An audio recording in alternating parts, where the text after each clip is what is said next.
A very good morning and a very warm welcome to all the beautiful aspirants. Hi, this is Shubham and I welcome you once again on our platform. आप सभी खूबसूरत लोगों का एक बार फिर से बहुत बहुत स्वागत है हमारी सेशन पे, जहां हम रोजाना करंट अफेयर्स के कुछ बहुत ही बेहतरीन न्यूज़ को डिस्कस करते हैं। सेशन की शुरुआत करूं उससे पहले आज कौन कौन से टॉपिक्स पे हम बात करने वाले हैं, तो सबसे पहले अपॉइंटमेंट्स एंड रिजिग्नेशन के ऊपर बात करेंगे, फिर इंटरनेशनल अफेयर्स के ऊपर, फिर स्पोर्ट्स एंड गेम्स की न्यूज़ है हमारे पास, फेस्टिवल्स से रिलेटेड न्यूज़ है, नेशनल स्टेट अफेयर्स से रिलेटेड न्यूज़ है, डिफेंस अफेयर्स से रिलेटेड न्यूज़ है एंड कुछ मिसलिनियस न्यूज़ भी इस पर्टिकुलर सेशन में डिस्कस करने वाले हैं, जो कि वन लाइनर फॉर्मेट में होने वाले हैं। ठीक है।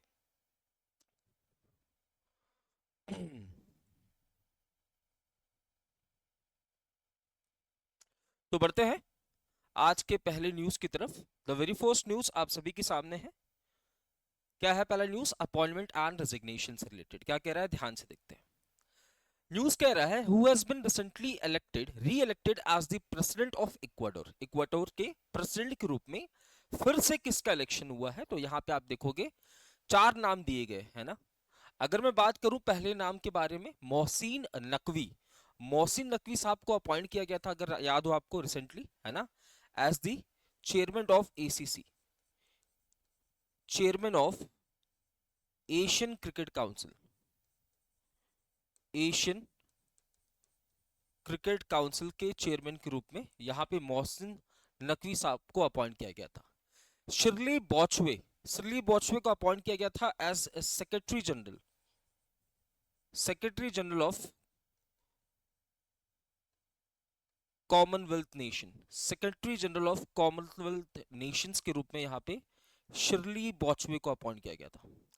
वहीं मैं बात करूं नितंबो नंदी दाइत्वा, नितंबो नंदी दाइत्वा जी को भैया अपॉइंट किया गया था, याद रखना, first women president of first women president, साथ ही साथ ये पांचवी प्रेसिडेंट है कौन से देश की? तो नामीबिया की, है ना। कौन से देश की? नामीबिया की। तो यहाँ पे नामीबिया की पहली वुमेन प्रेसिडेंट कह लो, ठीक है, या कह लो फिफ्थ प्रेसिडेंट। किसे अपॉइंट किया गया था? नितंबो नंदी दाइत्वा को। और अब किसका अपॉइंटमेंट हो रहा है? तो यहाँ पे एक देश है जिसका नाम है इक्वाडोर। यहाँ पे डेनियल नोबुआ को, है ना, री इलेक्ट किया जा रहा है, री इलेक्ट किया जा रहा है एज प्रेसिडेंट ऑफ इक्वाडोर। ठीक है, प्रेसिडेंट ऑफ इक्वाडोर। याद रखना टेन्योर कितने साल का होता है इनका? तो टेन्योर जो है वो 4 सालों का होने वाला है। 4 इयर्स का यहाँ पे आपको टेन्योर देखने को मिलेगा इस पर्टिकुलर व्यक्ति का। ठीक है, आइए।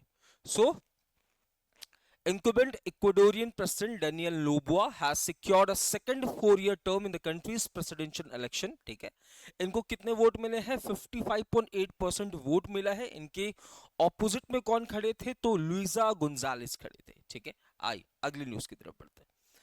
नेक्स्ट न्यूज आपके सामने है इंटरनेशनल अफेयर्स से रिलेटेड। कह रहा है कि where did USA and Iran hold constructive first round of nuclear talk recently held. हाल ही में अमेरिका और ईरान के बीच रचनात्मक परमाणु वार्ता का पहला दौर कहां पे आयोजित हुआ? देखिए क्या हुआ। यूएसए एंड यूएसए और ईरान के बीच में एक डील साइन हुआ था, है ना। ये डील किसके बारे में था? कि न्यूक्लियर वेपन को ईरान नहीं बनाएगा, ईरान न्यूक्लियर वेपन नहीं बनाएगा। ये डील साइन हुई थी 2015 में। ये डील 2015 से लेकर 18 तक चलती है, और 18 में ईरान कहता है नहीं भैया मैं तो न्यूक्लियर वेपन बनाऊंगा। ठीक है, मैं न्यूक्लियर वेपन नहीं बनाऊंगा तो तुम हमेशा मुझे डराते रहोगे। अब क्या हुआ है, दोबारा से, है ना, दोबारा से इस डील के ऊपर बात चल रही है, दोबारा से इस डील के ऊपर बात चल रही है। ठीक है, किसके किसके बीच में चल रही है? ऑब्वियसली यूएसए एंड ईरान के बीच में, यूएसए एंड ईरान के बीच में। यहाँ पे यूएसए क्या कह रहा है ईरान को? यहाँ पे यूएसए कह रहा है देखो आपको न्यूक्लियर वेपन नहीं बनाना है ना। ईरान जो है वो न्यूक्लियर वेपन नहीं बनाएगा, ईरान न्यूक्लियर वेपन प्रोड्यूस नहीं करेगा। ठीक है, तो ईरान बोला इसके बदले में क्या? इसके बदले में ये है कि मैं और इजराइल, यानी कि यूएसए एंड इजराइल, आपके ऊपर अटैक नहीं करेंगे, आपके ऊपर अटैक नहीं करेंगे। ठीक है, तो ये डील कोई नई डील नहीं है। इससे पहले भी 2015 से लेकर 2018 के बीच में ईरान और यूएसए के बीच में एक डील था, जहां पे यूएसए ये कह रहा था ईरान से कि भैया आप न्यूक्लियर वेपन नहीं बनाओगे। पहले तो ईरान मान गया, उसके बाद 2018 में ईरान ने बोला कि नहीं भैया, अगर मैं न्यूक्लियर वेपन नहीं बनाऊंगा तो आप मुझे हमेशा डराते रहोगे। 2018 में ईरान जो है इस पर्टिकुलर डील से स्टेप आउट कर देता है। अब दोबारा से इसी पर्टिकुलर डील के ऊपर बातें चल रही हैं। आपसे पूछा है कि इसकी जो पहली बातें हैं, है ना, पहली बार जो बातचीत हुई है इस पे, है ना, वो कहां पे हुई है, तो याद रखना ओमान की कैपिटल मस्कट के अंदर, ठीक है, ओमान की कैपिटल मस्कट के अंदर भैया ये डील जो है पहली फेज जो है इसकी मीटिंग हुई है, ठीक है, क्योंकि बहुत इंपॉर्टेंट डिसीजन है, ठीक है, तो इसको फेज मैनर में लिया जाएगा। तो पहली मीटिंग यहां पे हो रही है। आइए नेक्स्ट न्यूज क्या कह रहा है, ध्यान से देखते हैं। अगला न्यूज है स्पोर्ट्स एंड गेम्स से रिलेटेड। कह रहा है कि what is the name of the mascot recently unveiled for the Khelo India youth games. अगर आपको याद हो कुछ समय पहले हमने बात की थी कि मई के महीने में, है ना, 4 मई से लेकर 4 मई से शुरुआत हो रहा है क्या, खेलो इंडिया, खेलो इंडिया यूथ गेम, ठीक है। इस बार खेलो इंडिया यूथ गेम्स कहां पे हो रहे हैं, याद रखना बिहार के अंदर, बिहार के अंदर इसको कंडक्ट किया जाएगा। जो लास्ट एडिशन था, ये तो 2025 की बात हो रही है ना, किसकी बात हो रही है, 2025 की बात हो रही है। कौन सा एडिशन है, तो ये 7th एडिशन है, 7th एडिशन है। लास्ट टाइम जब हुआ था, यानी कि 6th एडिशन की बात करूं तो 6th एडिशन कंडक्ट हुआ था कहां पे, तमिलनाडु के अंदर, तमिलनाडु के अंदर, तमिलनाडु के अंदर 6th एडिशन हुआ था खेलो इंडिया यूथ गेम्स का, ठीक है, जहां पे सबसे ज्यादा मेडल्स किसने जीता था, मोस्ट मेडल जीता था, मोस्ट मेडल जीता था किसने, महाराष्ट्र ने, किसने, महाराष्ट्र ने सबसे ज्यादा मेडल जीता था। उसके बाद तमिलनाडु ने सबसे ज्यादा मेडल जीता था, ठीक है। तो 6th addition of Khelo India youth games कहां पे हुआ था, तमिलनाडु के अंदर। सबसे ज्यादा मेडल महाराष्ट्र ने जीता था, फॉलोड बाई तमिलनाडु। अब भैया इसका ये 7th एडिशन होने वाला है, कहां पे होने वाला है, बिहार के अंदर, ठीक है, बिहार में 4 मई से इसकी शुरुआत हो जाएगी।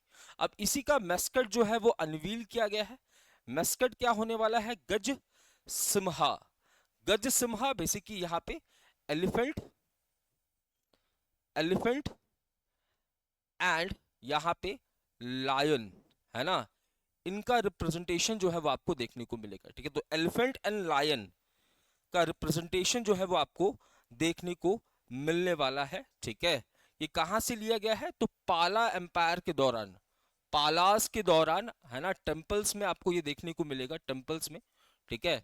कहां कहां पे, नालंदा एंड बोध गया, नालंदा एंड बोध गया, और यहीं से इसको लिया गया, बोध गया, यहीं से इसे लिया गया, ठीक है। तो याद रखना Gaj Simha is going to be the mascot of Khelo India youth games. कौन सा एडिशन, 7वां एडिशन, कहां पे हो रहा है, तो बिहार के अंदर, ठीक है। 4 मई से इसकी शुरुआत हो जाने वाली।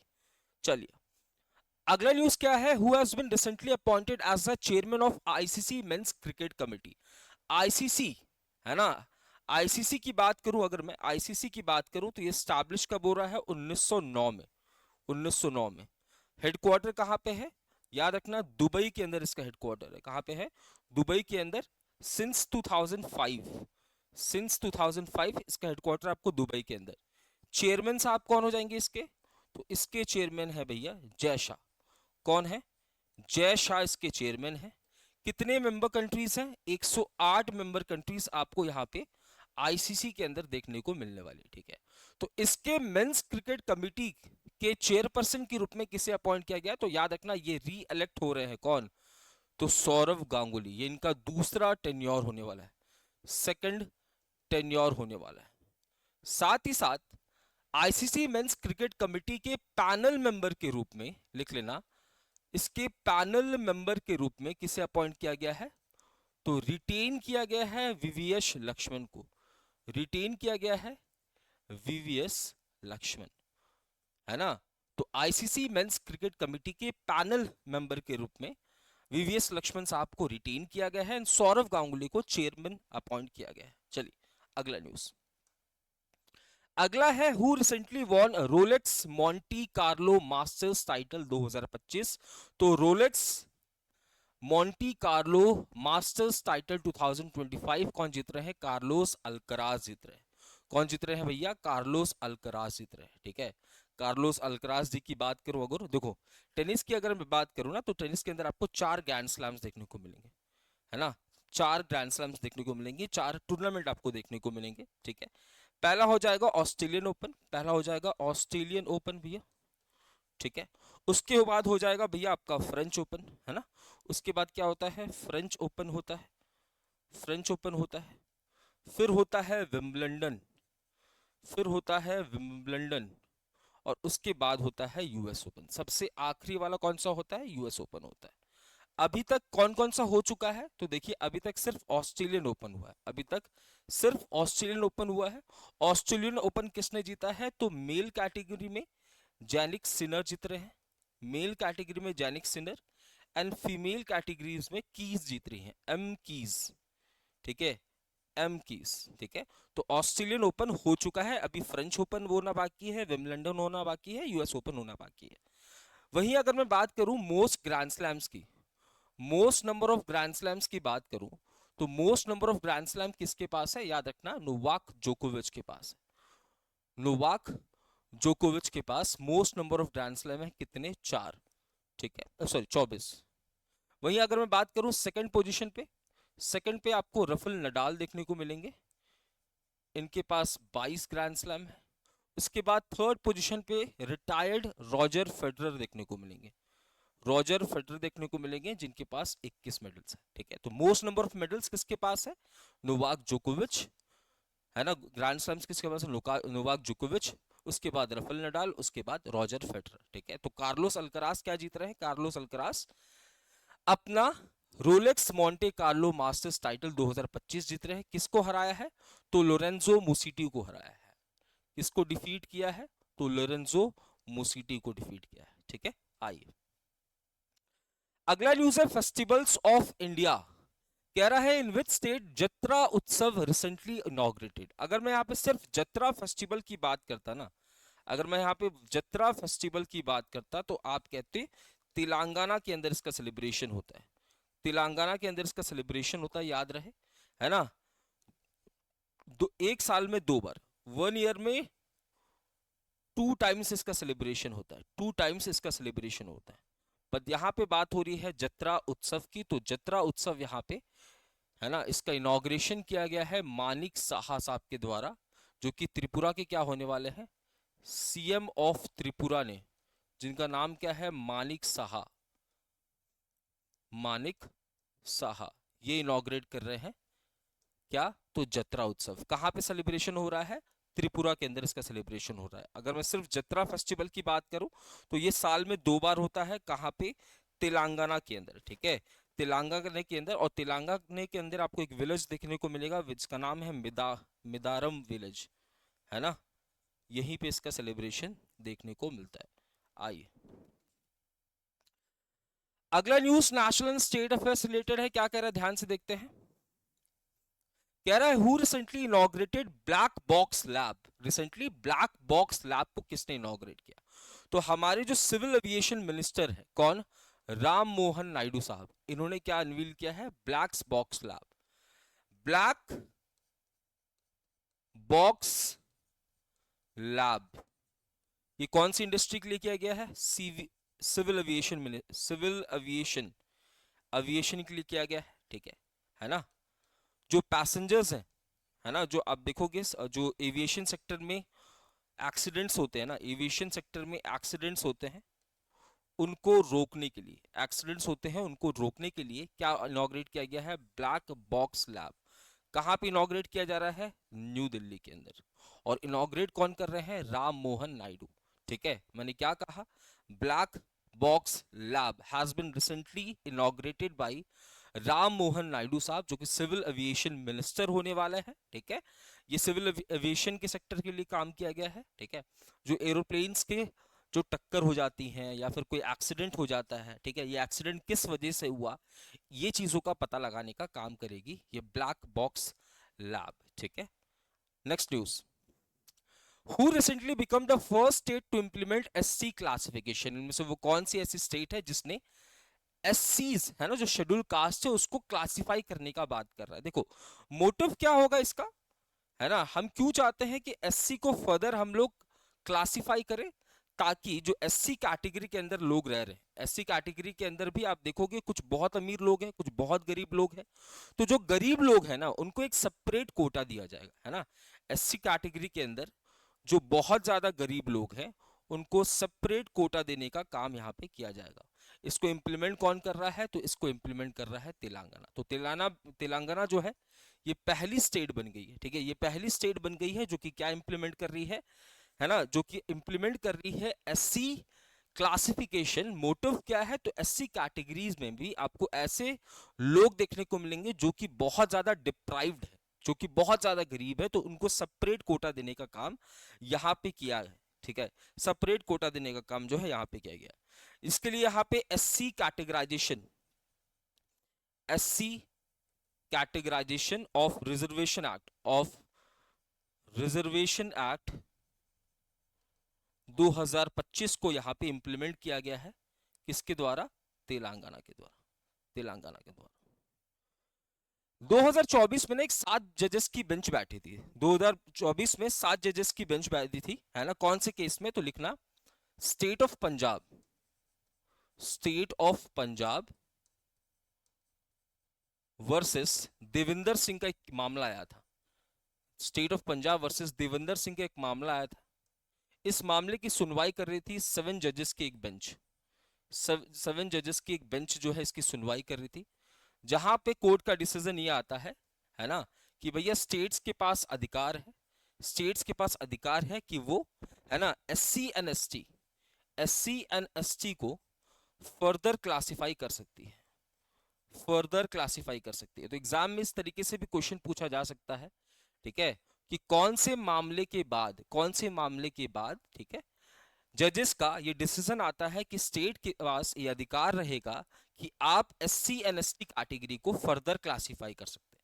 अच्छा, कास्ट बेस्ड सेंसस को फर्स्ट स्टेट कौन सी बनी है जो कि कास्ट बेस्ड सेंसस कर रही है? कास्ट बेस्ड सेंसस करने वाली पहली स्टेट, तो याद रखना, कास्ट बेस्ड सेंसस को इंप्लीमेंट करने वाली पहली स्टेट हो जाएगी बिहार 2023 में, ठीक है। अच्छा, कंफर्म करोगे, है ना।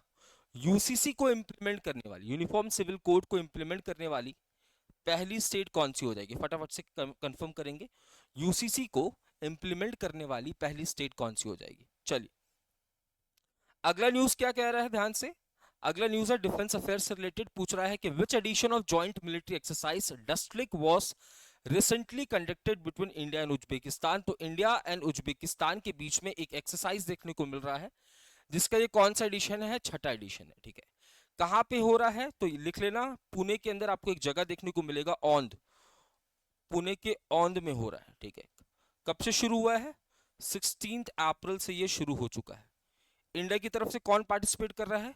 तो Jat regiment participate, Jat regiment plus Indian air force यहाँ पे पार्टिसिपेट करती हुई नजर आएगी, ठीक है। तो 6th एडिशन, कौन सा एक्सरसाइज? डस्टलिक एक्सरसाइज। किसके किसके बीच में? इंडिया एंड उज्बेकिस्तान के बीच में, पुणे के औंध में हो रहा है। 16 अप्रैल को शुरू हो चुका है। जाट रेजिमेंट और इंडियन एयरफोर्स यहाँ पे आपको पार्टिसिपेट करती हुई नजर आएगी। चलिए, अगला है which country become the 4th nation to develop the capability to shoot down fixed wing drone using a laser beam. कह रहा है भैया लेजर बीम की मदद से, है ना, फिक्स्ड विंग मतलब हवा में उड़ने वाले ऐसे विमान जिसके विंग्स फिक्स्ड है ना। हेलीकॉप्टर के विंग फिक्स है क्या? तो घूम रहे लगातार। बट वहीं एरोप्लेन्स हो गए, ग्लाइडर हो गए, ठीक है, इनके विंग्स जो है फिक्स्ड होते हैं, ठीक है। तो यहाँ पे फिक्स्ड विंग्स को मार गिराना है, किसके इस्तेमाल से? लेजर बीम के इस्तेमाल से। ये कैपेबिलिटी हासिल करने वाली इंडिया जो है वो चौथी देश बन गई है। याद रखना, इससे पहले, है ना, इन तीनों के पास ये कैपेबिलिटी ऑलरेडी है। India India USA, Russia, China, ये वो देश है, 4 देश जिनके पास ये कैपेबिलिटी है कि लेजर बीम की मदद से वो फिक्स्ड विंग, है ना, जैसे एयरक्राफ्ट हो गए, ग्लाइडर्स हो गए, इनको मार के गिरा सकती है। मिसलेनियस न्यूज की बात कर लेते हैं फटाफट से। तो यहाँ पे सियाचिन डे सेलिब्रेट किया जा रहा है, सियाचिन डे सेलिब्रेट किया जा रहा है। ये सेलिब्रेशन कब हो रहा है? 13 अप्रैल को हो रहा है, ठीक है, 13 अप्रैल को हो रहा है। क्योंकि 13 अप्रैल 1984 को हमने क्या चलाया था, ऑपरेशन मेघदूत। ये ऑपरेशन मेघदूत का मोटिव क्या था, तो सियाचिन को कैप्चर करना, सियाचिन को रिकैप्चर करना, है ना। किसके अगेंस्ट था ये, पाकिस्तान के अगेंस्ट था, पाकिस्तान के अगेंस्ट था, ठीक है। और सियाचिन ग्लेशियर भैया हाईएस्ट बैटलफील्ड होने वाला है, ये बात आपको याद है, हाईएस्ट बैटलफील्ड होने वाला है, ठीक है। आइए अगला न्यूज। अगला न्यूज भैया 2028 में जो ऑस्कर्स होने वाले हैं, ये ऑस्कर्स का या एकेडमी अवार्ड का 100वां एडिशन होगा, 100वां एडिशन होगा। और इसी वजह से यहाँ पे, है ना, 2028 वाले ऑस्कर्स में एज 24th कैटेगरी, अभी तक जो ऑस्कर्स है वो 23 कैटेगरी में दिया जाता है, अब 24वीं कैटेगरी कौन सी बन जाएगी, 24वीं कैटेगरी बन जाएगी best stunt category, best stunt category. Stunt मतलब समझ रहे हो ना, हवा में उड़ गया, पहाड़ से कूद गया, ठीक है। तो ऐसे मूवीज जो कि 2027 में रिलीज हुई थी, ठीक है, उनको यहाँ पे मिलने वाला है बेस्ट स्टंट कैटेगरी का अवार्ड 2028 वाले एकेडमी अवार्ड या ऑस्कर्स के अंदर। नेक्स्ट न्यूज, बांग्लादेश के चिट्टागोंग में क्या सेलिब्रेट हो रहा है, बैसाखी फेस्टिवल, ठीक है। बैसाखी फेस्टिवल का सेलिब्रेशन हो रहा है, ठीक है। यहाँ पे इसे न्यू ईयर के रूप में मनाया जाता है। और बांग्लादेश के रंगामाटी, खागराचारी एंड बंदरबन में इसका सेलिब्रेशन होता है, जहां पे आप देखोगे, है ना, गंगा देवी, गंगा देवी को फ्लावर्स एंड ऑल जो है वो चलाया जाता है, ठीक है। Next news, recently Aamir Khan जो है वो प्रेजेंट होते हैं कहाँ पे, तो मकाऊ इंटरनेशनल कॉमेडी फेस्टिवल में, जहां पे इनको मास्टर ह्यूमर अवार्ड से नवाजा जा रहा है, ठीक है। मास्टर ह्यूमर अवार्ड से नवाजा जा रहा है किसको, तो आमिर खान को, ठीक है। तो ये था हमारा आज का सेशन। आई होप आप सभी को न्यूज़ क्लियर हो गए होंगे। कोई भी डाउट्स हो तो ये क्लास के बाद आप कमेंट सेक्शन में शेयर कर सकते हैं, और अपने सजेशंस भी कमेंट सेक्शन में शेयर कर सकते हैं। मिलते हैं अपने अगले वीडियो में, तब तक के लिए मैं शुभम सिंह अलविदा लेता हूँ। जय हिंद, जय भारत।